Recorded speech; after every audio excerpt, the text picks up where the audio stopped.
Hello, everybody. It is February 21st, and we're taking a quick look at Ethereum right now, trying to see the price action in the light of all the new developments that we've all been waiting for Ethereum, and we're all excited about, right? So, obviously, yesterday was a bit indecisive. We were at the 1,800, pushed all the way up to the 2,051. So we finally broke the 2,000, took the first jab at it, and yeah, we retraced back down to the 1,900, and we're seeing some sort of an uptrend today. Nothing crazy, but obviously we can all agree that Ethereum hasn't really been moving as fast as everyone wants it to move, right? Compared to all these other altcoins that are blowing up 500, 600, almost up to 1,000%, right? But Ethereum is such a major player, right? It's such a major, it's a huge machine in this crypto space, and we can't treat it the same, right? There's a lot of investors that are looking at Ethereum from more of a utility case, and that's where Ethereum has been promising. And I think within the next, I guess here the latest date was mid-April, where we're having this new Berlin hard fork that's basically aimed towards improving, several aspects of the Ethereum blockchain and optimizing the smart contract in hopes of improving gas efficiencies, improving the Ethereum code and how the virtual machine views it, and just a bunch of other things, including denial of service attacks, where just in general, just improving the blockchain itself, right? And I'm pretty sure that's going to be reflected here on the price action, and we're going to see that happening soon, right? So the slow movement isn't really, I think, as a good thing, right? Because it's just showing you it's healthy, right? Compared to different altcoins that are just literally flying off the roof, and that's usually definitely scary. I mean, you can make a lot of money, but there's a lot of risk to that too, right? So it's just something to keep in mind here. But today I want to talk about the price action, see what's been going on, and see how soon enough here Ethereum will be under the microscope. And if we see that the gas fees actually do improve, then oh man, I think this is gonna be it's gonna be a crazy year for Ethereum. 2021 is the year for Ethereum if everything goes well, right? And you got a lot of developments coming up soon, so we need to keep an eye out on it. But enough talking about that. I know you care about the price action and should I buy or should I sell, right? That's the main question. So we're gonna get into that and see where everything here stands. So obviously here we've been in this kind of channel, right? We've been crossing major resistances as we move forward, but in terms of every uptrend we have, we're facing resistance along this line over here, and we've been hitting it and trying to weaken it and move up and up every time we either go all the way to the bottom or go out all the way to the top range of this channel. Now I have those lines here that I just need to zoom in here to show you what they're all about, but it's basically the lines that are showing specific criterias that have been pushing the price upwards every time to go to the bottom, right? So if we go to the 4-hour here, maybe zoom out a bit.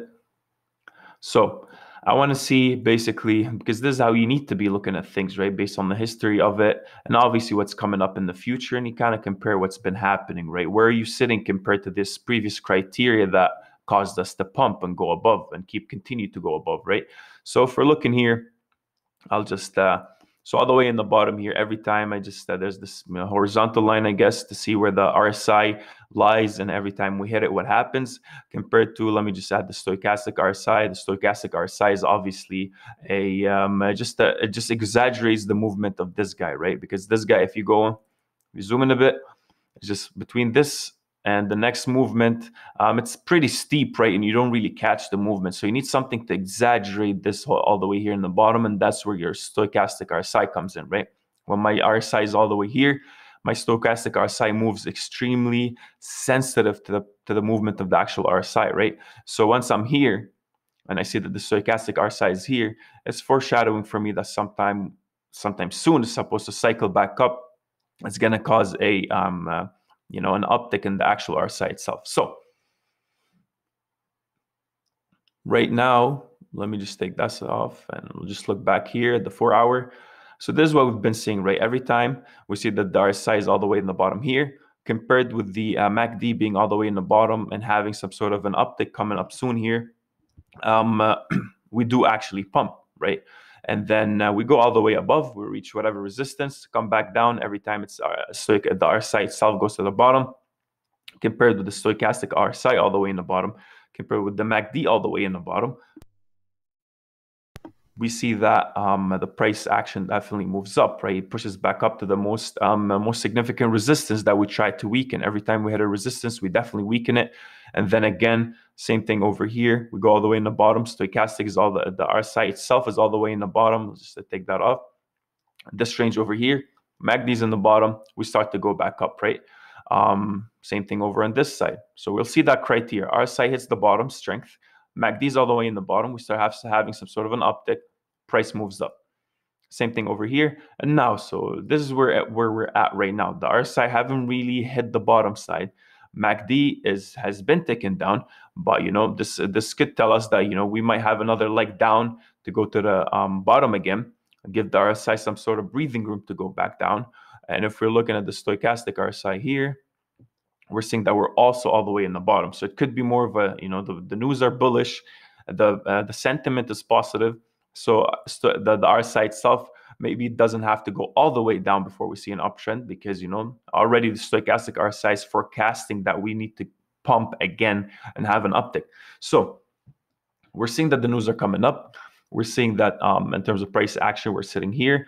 We know our most recent support will be somewhere in this range over here, right? Because this is the most recent resistance. As we go up, we've been trying to hit, and not until recently, we actually pumped above it, tried to go to the 2000, then went back down. So I think we're most likely going to retest the 2000, and I think we do have the criteria again, right? So we need to wait a bit here. I think Ethereum could actually have another pump, another leg down, basically, right? We need to see what's going to happen here soon within the next day or two, but I don't see why Ethereum here would not have another leg down to the bottom here. We know this is the extreme case, obviously, where we do find that that support, but the most recent support is within this range, between 1,800 and 1,880 and 1,800. And obviously this is almost of a, let's see here, there's a 3% range. Obviously you got to account for the volatility. You need to give it a bit of tolerance. But yeah, dropping back down here, I think is going to be the first stop. And if that actually holds and then we pump back up, then that will give the RSI a nice room to go back down to the previous, and we meet the same criteria that we were at before, right? So this is where we're at right now. And I think soon enough here, Ethereum will have a more of a propelled action depending on the news that comes out and how it performs. And if this doesn't hold here, then even a drop back down to the, maybe it doesn't even drop back down here. Maybe we move sideways for a bit and meet this again, right? So that's something to keep in mind. Expect sideways action. Expect that, we are bullish, we are positive with Ethereum. But on the shorter time frames here, a drop to the bottom here is not really a bad thing. First stop is somewhere around the 1,800 ranges, and then the next stop would be somewhere, in the high 1,700s.